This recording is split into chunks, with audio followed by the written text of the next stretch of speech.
சிக்கனை இதே மாதிரி பண்ணிடலாம். லெக் பீஸ்லாம் வந்து நல்லா பிரட்டி எடுத்ததுக்கப்புறம் 1 மணி நேரம் ஊற வச்சு எடுத்துக்கலாம். 1 மணி நேரம் அப்படியே இருக்கட்டும். இப்போ 1 மணி நேரம் கழித்து எடுத்து இதை க்ரில்லில் வந்து எடுத்து வைக்கலாம். இப்போது சிக்கனில் வந்து க்ரில்லில் வந்து அடுக்கி வச்சுக்கிட்டு இருக்கோம். இதுக்கப்புறம் வந்து நம்ம ஓவனில் வைக்க போகிறோம்.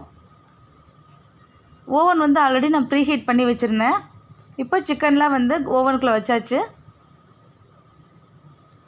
ஓவனை க்ளோஸ் பண்ணிவிட்டு 1 ஹவருக்கு நான் வந்து இதை குக் பண்ண போகிறோம். 60 மினிட்ஸ் வச்சாச்சு. ஓவன் செட் பண்ணி வச்சுட்டு 1 ஹவர் கழித்து வந்து பார்க்கலாம். இப்போ நம்மளோட சிக்கனில் ரெடியாக இருக்குது. க்ரில் சிக்கன் ரெடி ஆயிடுச்சு. வெளியே எடுத்துக்கலாம். இப்போ நம்ம க்ரில் சிக்கன் சூப்பராக ரெடி ஆயிடுச்சு. நம்ம இப்படியே சாப்பிட்றதுனா கூட சாப்பிட்லாம். ஆனால் ஃப்ரை பண்ணி சாப்பிட்டா இன்னும் டேஸ்ட்டாக இருக்கும்.